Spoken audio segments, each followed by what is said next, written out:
Bob, you know what it is. Geeks are back on the scene. UFC 287 main card picks and predictions. Let's get after it. We're going through every single fight on the main card from the bottom to the top. Geeks will be on the scene. This is in the hometown. We are rooted. We'll be here all week. Shout at us. We're gonna be at the weigh-ins, press conference, you name it. We'll be there. Let's get it. First fight on the card. Kevin Holland, 23-9, coming out against Santiago Ponzinibbio, 29-6. They're weighing in at 170. We love to see that from Kevin Holland. Santiago, crazy finish his last time out. That was insane. But was down on the scorecards. Kevin Holland, we watched him in Orlando. Geeks made the trip out there, got to see a bunch of stallions perform. And, he kind of got the shit kicked out of him by Wonderboy. But in this matchup, I think he will have a little bit of an upper hand. He does like fighting these smaller guys. Not small, but just shorter. He has a lot of success usually. And I think that his takedown defense will be good. He'll use his jiu-jitsu in this match, something he didn't want to do against Wonderboy. And he might even wrestle a little bit. I think that this is a big fight for Kevin Holland. He needs to win, and he's probably going to flash a lot. Big crowd, big scene. Santiago's here to put on a good performance as well. This is just a freaking absolute banger. So this could be a main event on any card. So what do you got, Dano? I'm gonna ride with Kevin Holland because I think what we're gonna get is we're gonna get a nice stand-up kickboxing fight in this one because fuck, I messed up. I'm taking Kevin Holland this one because what I think we're gonna get is a nice stand-up kickboxing match, and Ponzinibbio's good, right? Ponzinibbio's good, but he's no Wonder Boy, and that's what we saw in Holland's last fight for just about 5 rounds. Was stand-up war with Wonder Boy. So I think that's just going to tune up Kevin Holland for this one. I think Ponzinibbio, he's getting up there in age. He might be slowing down a little bit. Alex Morono, for a little bit of that last fight, was kind of putting on a clinic. Had, I think, a knockdown or two against Ponzinibbio.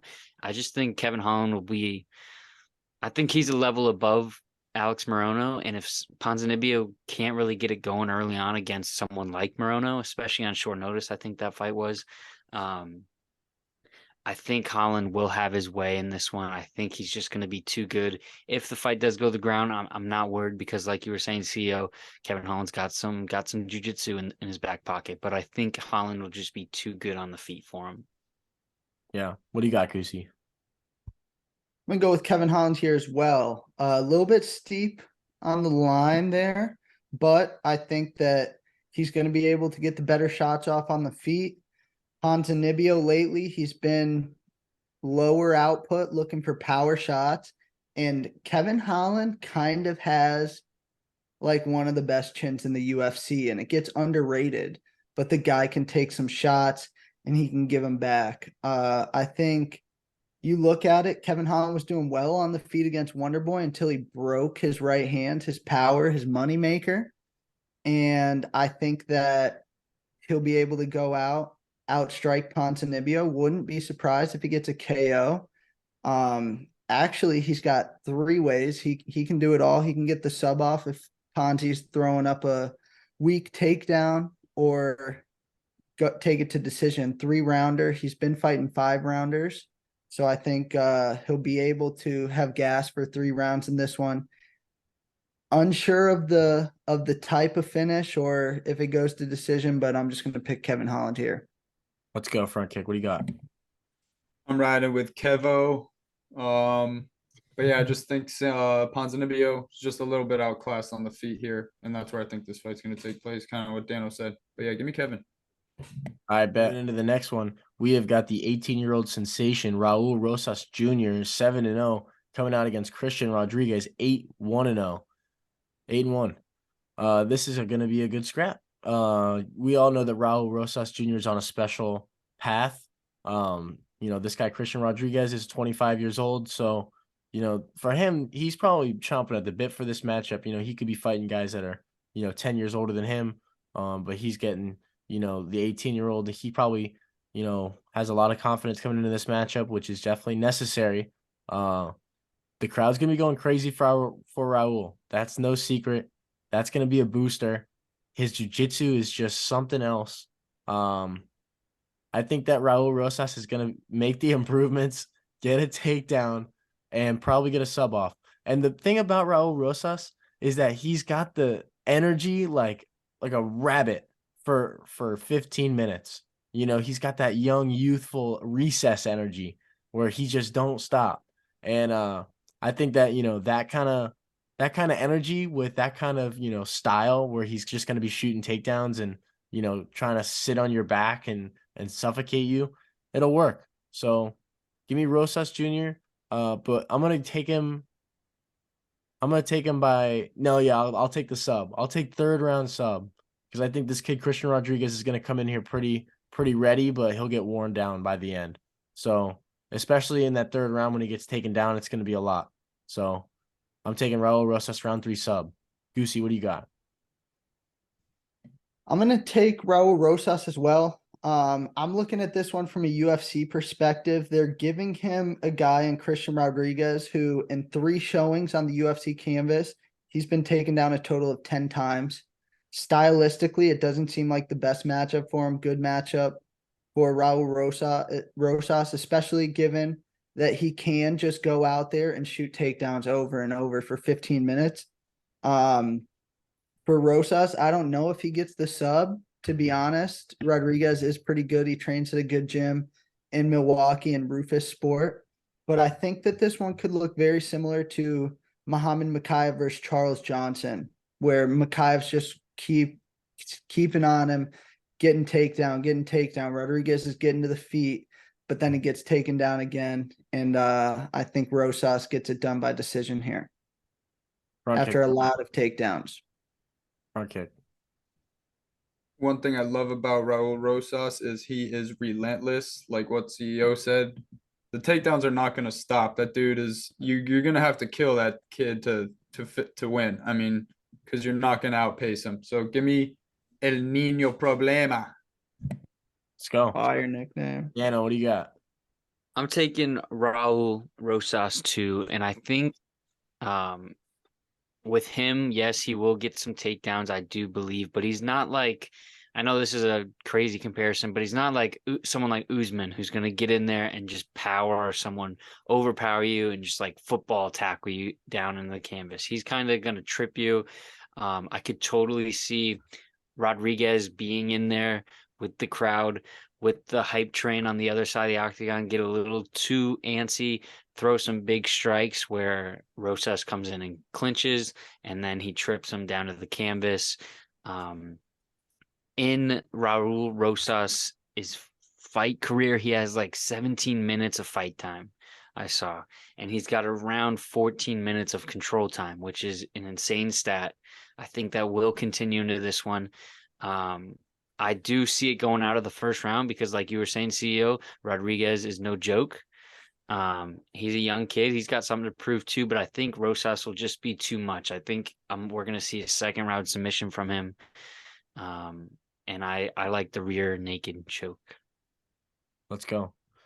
All right, we're moving into the next one. This is a bantamweight high stakes. Rob Font, 19-6, coming out against Adrian Yanez, 16-3.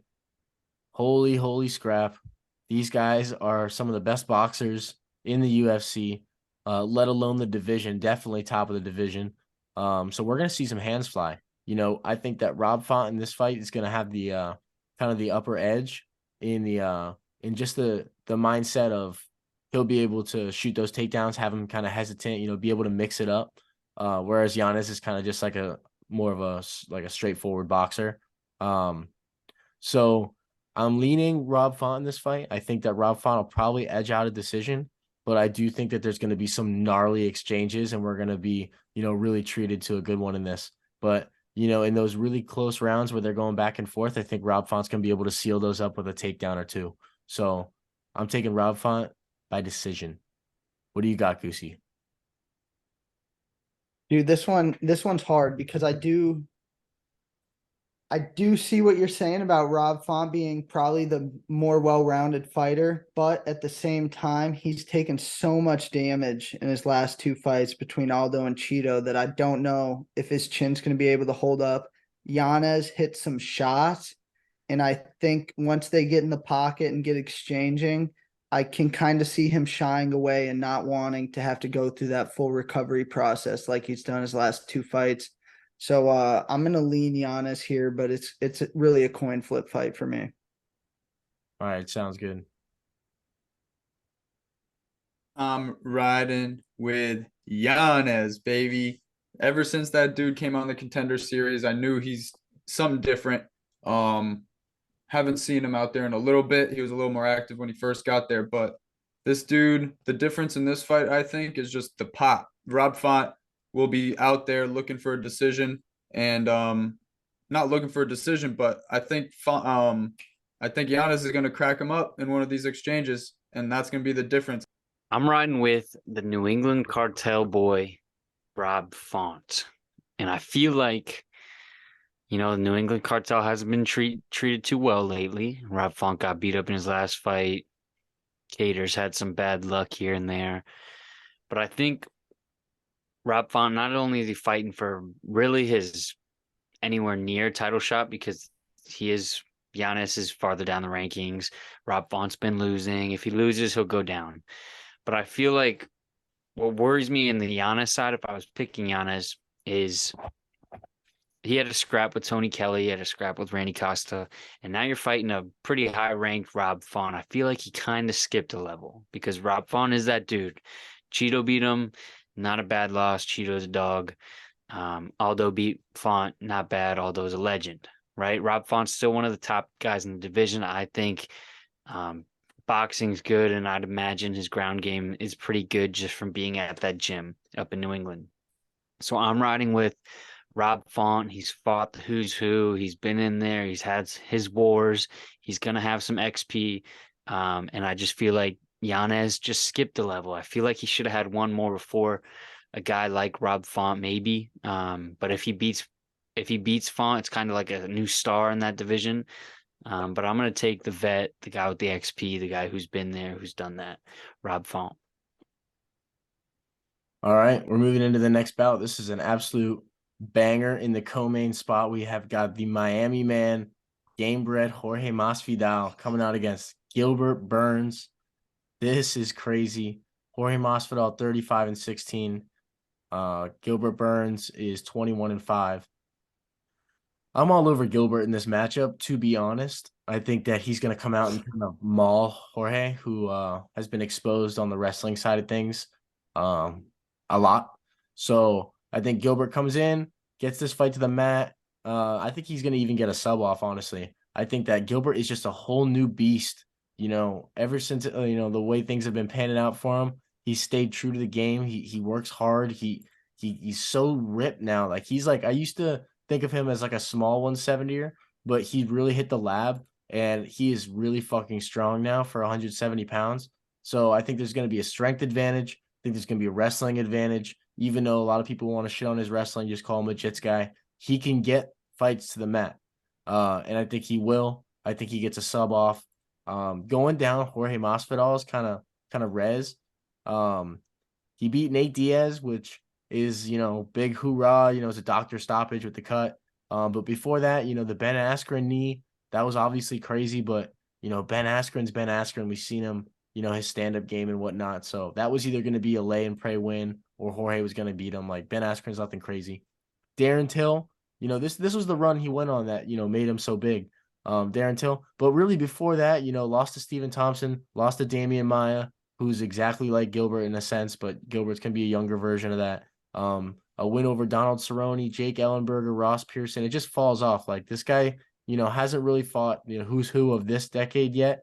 Obviously Colby and Kamaru, but these up and coming guys, Gilbert being one of them, I'm thinking is going to be a problem. So a little bit of a long take right there, might be, but I'm all over Gilbert in this matchup. I think he's hitting his prime. What do you got? Front kick. This is going to be a banger. I think that Gilbert is going to have a slightly more difficult time than people are thinking about getting Jorge to the ground. He's working with Bo, grinding. They're working, and dude, he's not the easiest dude to get to the ground. And I just see it being a scrap, but at the end of the day, I got Gilbert. But this fight is going to be, I think that line's a little too juicy. They opened up a little bit better, minus 233 for Gilbert, but now it's at minus 450 plus. So, but yeah, Gilbert. True. What do you got, Goosey? I'm taking game bread. All right. I've been riding dogs on this card. The trend's going to continue here. I do think that he will have an answer for what Gilbert's bringing. I don't know if Gilbert will have an answer for what Jorge's bringing in this one. You know, he did get out wrestled in his last fight, but it was by America's champ, Colby Covington. I think that Colby's wrestling is going to be a level above. I think that his cardio is going to be a level above. And Jorge was still getting his shots off. All right. Gilbert, he's a very explosive fighter. But if he does get stuck on the feet, I think that that's where Jorge is going to find some success. He's got better striking. He might the real test is going to be if he can stuff the takedowns. I don't think that he'll get subbed. I think if Gilbert wins, it's probably by decision. In all honesty, I'm a little bit worried about the layoff for Jorge, but if he was active, I would pick him pretty confidently in this one, to be honest, because stylistically, I do think he has the better matchup. But he's a big underdog. Might as well take the shot. I think Jorge catches a chin in this one. Miami boy, he's going to be in front of the home crowd, and I think Game Bread gets it done. Let's go, Dano. What do you got? Let's go. I love it because the odds really help me make this pick. I'm gonna ride with the hometown boy, the Miami man, Jorge Masvidal, and I just feel like I'm gonna call this, bro. I'm gonna call a Masvidal KO in his hometown. It's been what 20 years since the UFC's been there. I don't think Masvidal's ever fought professionally in Miami. He talked a lot about how he travels all over the world, but finally he's back in Miami. Like Front Kick was saying, I think Gilbert's gonna have a tough time getting Jorge to the ground. Jorge's got some pretty good takedown defense, and he's been fighting a lot of wrestlers in his past fights. Colby, Kamaru, twice. And I just feel like he's working with, like you were saying, CEO Bo Nickel, or maybe Front Kick said that, Bo Nickel. He's also training a lot with the Bellator champ. Name slipping my mind right now. Johnny Eblen. Eblen, super dog. Eblen's a dog on the ground when it comes to wrestling and when it comes to getting you down. And Jorge's talked about sometimes Eblen beats my ass, and other times I hang in there with him and show him what's up. So I feel like, especially going against someone who is very dangerous on the ground like Gilbert, he's gonna be practicing that. And if you get stuck on the feet with Masvidal, it's literally anyone's game. I think that if he can stuff a couple takedowns, he will put it on Gilbert. I was on Gilbert at the beginning, but just thinking about it, he's in Miami, blah, blah, blah. All this factors go into Masvidal sparking him. I listened to his Joe Rogan podcast recently, and he persuaded the hell out of me. But Masvidal's a very good talker, so I wouldn't imagine if you want to hit Masvidal, I would hit him sooner rather than later. And if you're going to hit Burns, I would wait, because once those media days come around, Masvidal is going to have an interview come out, and he's going to talk, and he's going to persuade a lot of people because he is a good talker, and he persuaded me. So I'm picking Masvidal KO. All right, let's go. We're moving into the main event. What we're all waiting for. This is going to be so epic. We have got Izzy Adesanya coming out against Alex Pereira. Oh boy, Striker's Delight? Question mark, please. I mean, we've seen the videos of Izzy wrestling in camp right now. We've seen the videos of Alex Pereira wrestling with Glover in camp right now. It seems like these guys are really strapping up for just about anything to go down. So this is going to be epic. I think that Pereira is going to win. I think that he's going to get a knockout. I think he's going to look better than he did in the first fight. You got to remember that Pereira is 7-1, and Adesanya 23-2. Pereira is the one that's still evolving in his MMA game. He's still new to this. He's still, working out like the movements in the cage, how the fights work, the times, all this kind of stuff. This is all new to him. That last fight was such good experience. He's going to be able to come out, set a good pace. He's obsessed with the game. Those interviews where Glover would say every time he came over, he'd make him rewatch it with him. Like, this guy's obsessed with this, and he knew there was going to be an automatic rematch. Like, this guy wasn't a guy that strikes me that, won and, he went and gallivanted with the belt. Like, no, like, this dude won, went right back to the gym and was just studying the film. Like, this guy's going to come back better in this matchup. I think that he's going to get an early knockout. I'm taking Pereira round 3 knockout after a bunch of failed takedown attempts by Izzy. One of those left hooks. Let's get it, man. And I'm sure we'll hear about the weight difference here in a second. That's a huge thing. And some people just have an alpha in this world, So let's get it. Goosey, what do you got? I'm torn. Because I do think that Pereira will make some strides in this. I think that Izzy also will formulate a better game plan. You think back to the first fight, Izzy was up 3-1. Pereira was on his way to winning the 5th round, but he also caught Izzy with that perennial nerve. We know it's been a downfall of many greats, Sugar Sean, but without that, he wasn't even putting him out cold without that. Maybe Goddard saved him. Maybe Goddard saved Pereira and gave him a win. I guess we'll never know. I think about this. Obviously, Pereira did get that KO sleeper. There's one for him. Adesanya got robbed. I think take the judges out of it. We're 1-1. Who knows what happened in the last fight? So really, 1-1. This is the true decider.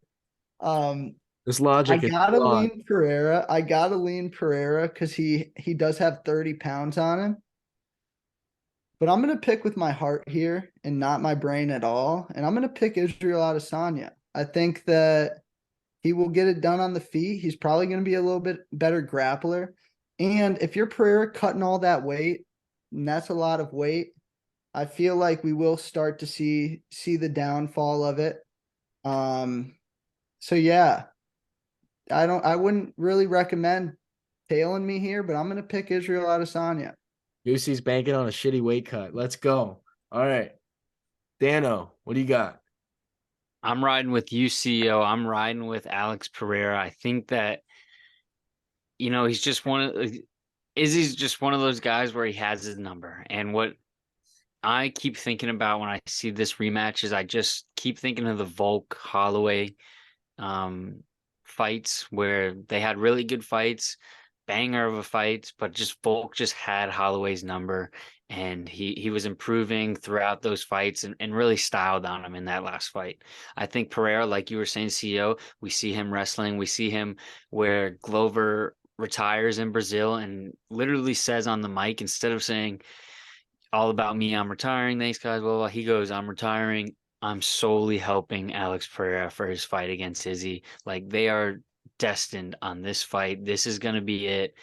Miami, huge spotlight. I just feel like it's time for Pereira. Like, he's gonna, like you were saying, he's gonna knock Izzy out. Goose was saying the perennial nerve kick. We could say, dude, Adesanya's leg got compromised early. And when I think of Pereira's leg kicks, if you remember back to the December card, light heavyweight championship, Jan versus Magomed Ankalaev, Jan was just wrecking Ankalaev's legs with hard leg kicks. I see that when I see Pereira, just those tree trunk legs of just like boom, boom, coming in for kicks. And I don't know if Izzy's gonna be able to withstand that, and it makes me nervous because I like Izzy, but I feel like he's gonna get messed up this fight. I'm going Pereira KO. Front kick, what do you got? I'm riding with Poatan, baby. Give me that hard hand. hands of stone, baby. This dude is coming out to kill. He's not gonna come around this. He's seen him like Goose, like all you guys said. He's more comfortable. He's learning, and this dude is just dangerous, bro. He's heavy. He's tall. He's beat him 3 times already. But this dude also, if you go back to the 281 picks that we had, I almost predicted that fight to a T. Not that fight, but an exchange. I said Izzy was gonna go for a kick and wrap his leg around Pereira's fucking shin, and just about almost happened. But yeah, this dude, he's not gonna get beat by Izzy. It's not gonna happen. Knockout round 2. Ooh, I thought you were gonna match me there. Yo, another thing about Izzy too is this guy's been the champion for so long. He got a lot of hate, always going to decision and whatnot. And then his excuse would always be, "Well, I'm the champion. You gotta come take it from me." And then you get a guy like Pereira who's in there trying to take it from him, and he is so clearly, evading violence in that fight. Obviously landing when he needs to, but when this guy's back is against the wall, and there's so much confidence on the other side, I think we're cooking up something crazy. We'll be there. Bro, evading. He had Pereira doing this at the end of the first round. He likes to be on the front foot. You know what I'm saying? Izzy's due. Izzy's due. He's not Yeah. getting He's not getting 2-1-1. Izzy's doing the 2-1-1 thing. Dude, what? Izzy had Pereira. Izzy had Pereira doing the Jeff Molina at the end of round 1. But no, what I wanted to say. So Izzy, dude, he's always headlining pay-per-views, but he's always coming with a squad. He's always got 2, 3, 4 of his guys on the card. He's coming over alone. This is a away game for him, right? He's over in New Zealand or whatever. He's traveling a lot of distance alone against his arch nemesis. And I'm sure he's swimming in Adesanya's head. So Alex Pereira all the way. It's gonna be Mortal Kombat. It's gonna be Mortal Kombat feel in Miami-Dade Arena. Yo, give us a shout. We'll be on the scene, press conference, whole 9 yards. Let's get it. Those are the picks and predictions. Ride with the sheet. It's coming out early this week. Let's get it.